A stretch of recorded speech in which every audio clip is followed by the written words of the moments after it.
Let me introduce them. Most of you know who they are, but this is Edwin Arroyave and Teddi Mellencamp. And so you probably recognize both of them from the Real Housewives of Beverly Hills, but you're going to recognize them from their success in business and from accountability coaching and a whole bunch of other things by the time we're done today, because these aren't just pretty faces and these aren't just really well-known people, but these are people of faith, they're people of family, they're people of substance, and they're successful people in business as well.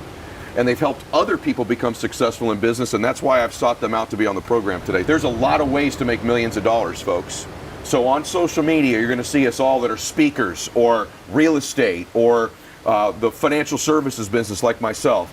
But let me just tell you something. There are lots of millionaires in businesses you might not think there are millionaires from that have become very, very successful. These guys own a home right down the street from me. They've got another home they own that's spectacular up in the 90210 zone area, okay? So, and this didn't come from selling real estate or from the financial business or social media. It came from the security business. And so part of that is your closing ability too. So why'd you get into that industry? Was that from this guy? Is that what led you into the industry? Yeah, so obviously I had to make a I took a risk, and that risk was to go after my dreams. Everyone told me there's no way you're going to leave a $70,000 a year job at that young for the unknown. Yeah. But the few people I knew at the time, they always said, if you're going to make it big and you want to change the game, you got to put it all in. And I figured this was it for me. And I thought, worst comes to worst, at the time I lived in Southgate, which is a better, sort of an upgrade from where I lived, but it was still only a mile away from Watts. So I said, worst comes to worst, if I fail, I end up in Watts. But if I make it, I end up where I've always wanted to be. I end up in Hollywood Hills. And anyway, but more importantly, I wanted to take care of my mom. You know, her dream was always to have a house. And the argument that I always heard my parents arguing about, my mom would say, why can't we buy a house? Well, my dad could never prove the income. So my mom was never able to get her house. So I'm like, the only way I'm going to be able to take care of my mom is if I take this risk. So, and at the time, it was, I'm not saying just take a risk and it's going to happen. It was a calculated risk. Yeah. So we have an expert closer, sales trainer, scale of a business person here. Then we have somebody that I think is the other piece in business, which is accountability, right? And so you can't picture this from looking at this gorgeous woman, but this woman weighed, just tell them, what did you at one point like? I fluctuated throughout from being an adult, 200 pounds multiple times. I just couldn't really get a handle on it. And I kept having excuses. You know, so first it was, I moved to LA, I don't know anybody, I have this job, I don't have any friends, and I'm just gonna eat away any of my worries. Yeah. And I gained a bunch of weight, and then it naturally, at 20, it naturally fell off when I started riding again, and I kind of found myself again that way. But then after I had kids, it just wasn't happening. Like, I wasn't dropping the weight. I wasn't like the girls in the, on the TV, the movie stars who 6 weeks after having a baby looked better than they did before getting pregnant. And there was a big piece of the puzzle that was missing, and it was, I wasn't holding myself accountable for me. I was a good wife. I was a good mother, but I wasn't taking care of myself. And once I realized that I was missing that piece, and once I started holding myself accountable, I mean, I didn't even know what I was doing. I mean, he didn't even understand it at first. I just said, I'm gonna open my own Instagram account. So and I was like, I'm gonna just open it, I'm gonna name it something, and I'm gonna post my workouts every single day. I'm gonna do that. Was this when you were heavier? This is when I was heavier. And I posted, and it was me and my kids, and it was a selfie, and I just said, hi, I'm Teddi Mellencamp Arroyave.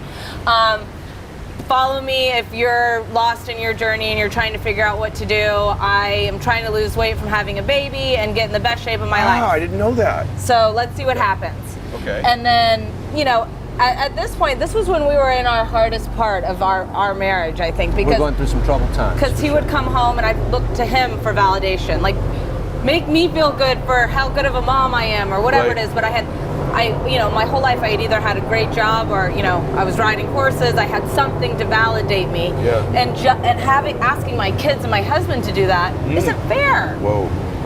So I had to find a purpose, something I could do, and this was giving it to me. And, at first it was the workouts, and then I realized, oh, wow, 80% of it's actually food. Yeah. And then once I tied the two together, I just had this huge transformation, and everybody saw it over the course of a year on the internet. And so I got a huge, at that point it was huge. 10,000 people were following me. That is huge.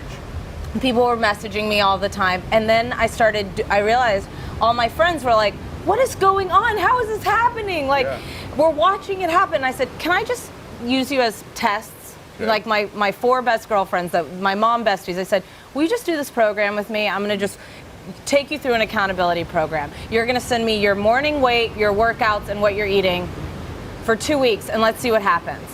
And their transformations were incredible. Faster than mine, because I was able to actually respond, and I realized it was that human interaction, and that's how the business was born. That's crazy. So what courage it took to post pictures of you not looking so hot in the beginning though, right? Like, it was, and it kind of got me to that place, which I share because it's where I was feeling my weakest. I had taken a picture with like all these same girlfriends, and it was right before I started, and there was this app called Facetune, and it's where you can manipulate how your body looks. Yeah. And I took a picture with all of them, and my first thought wasn't even to look at how we all looked. It was, oh my gosh, I have to Facetune myself to make myself look thinner. bless you. And I was like, something is wrong here. Wow.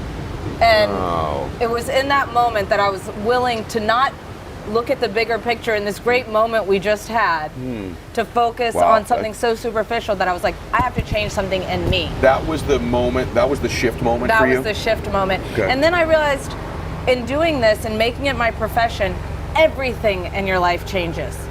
Everything. When you feel good about yourself, you ask for that raise. You require more from your spouse. You're a better mom. You feel proud. You want to help others instead of drag them down. Oh man. To me, it's like I saw a different person. She had life again. Yeah. And I just fell in love with her again. That's no. That's amazing. That's one of my favorite things I've heard on the show right there. I'm going to tell you right now, because I think, first off, the courage of like, hey, I'm going to take you on this journey with me, right? And to be that vulnerable, that honest. And see, I think like most businesses, like most successes, come down to what you talked about first, which is this dream, touching your dream, chasing it.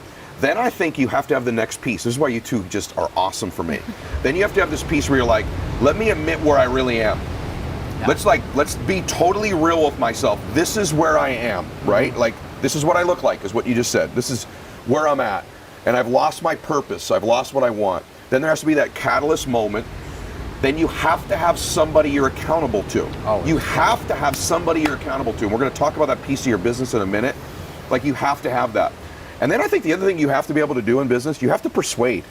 Yeah. Like, you're not on the show because you can't persuade people to either like you or buy the storyline or whatever it is. And you can't scale your business. I mean, it'd be great that you just want to have this dream and you're traveling Rodeo Drive and you're accountable and there's this transfer moment. You can have all of that in place. But if you can't persuade people in almost every business now, you're going to lose, right? Exactly. So I think you're an expert on persuasion and on teaching persuasion. So how important has been closing, persuading people, belief, transferring that for you in your business? So I want to start off by saying, so when I quit the job, what most people don't know is that for the first 10 days, I didn't sell anything. And a lot of that had to do with me not learning the product. I was a little arrogant in that I did very well at the phone company, and I thought that would just transmit to success at this new gig. And it wasn't until I learned everything and I spent the time that I felt confidence, because knowledge gives you confidence, ignorance gives you fear. So the first 10 days I didn't sell because I was scared. Every time I'd go to the door, I was scared because I didn't know what was going to come out of my mouth, because I was so scared of what I was going to say. But I think the real piece that made me successful was so the first 10 days I was still working at the phone company. Okay. So I hadn't fully committed. So your necessity goes up, your urgency level picks up, right? So you sort of commit. So I can give you examples. When I first started, the first thing when I finally committed, I bought a van, even though I didn't have a team. Yeah. With that, I committed, brought my necessity level up. Now I went out there to recruit because I'm like, I just spent $6,000 on this freaking van. Yeah. I need to fill it up. Most people, what they do is they're like, I'm gonna get a team, but I'll buy the van once I get the team. Yep. So the necessity level never goes up. Amen. Urgency doesn't go up. They never get the team. Fast forward to 10 years after, I say I'm going to go from 6 office employees to 50. I'm going to grow this company from $250 a month to $1,000 a month. Yeah. I hired a CFO, $150,000 investment. In a year's span, I brought in 50 employees. Well, guess what? Now you better go get the sales to make sure you do it, and that's what I did. And then 2014, I bought a building, spent $2 million on it, spent another probably $1 million with the decor, and now it's like you got to fill this thing up. Yeah. But those commitments brought my urgency level up, and it just made me go. And then the last one, gold. And the last one I'll give you, which is my biggest one, I started doing pretty well, and the first weekend I go to an open house. I fell in love with this house. I go back home. I tell my mom, I'm going to buy you this home. I drove her, and I said, in 90 days, this house is yours. She starts crying. I start crying.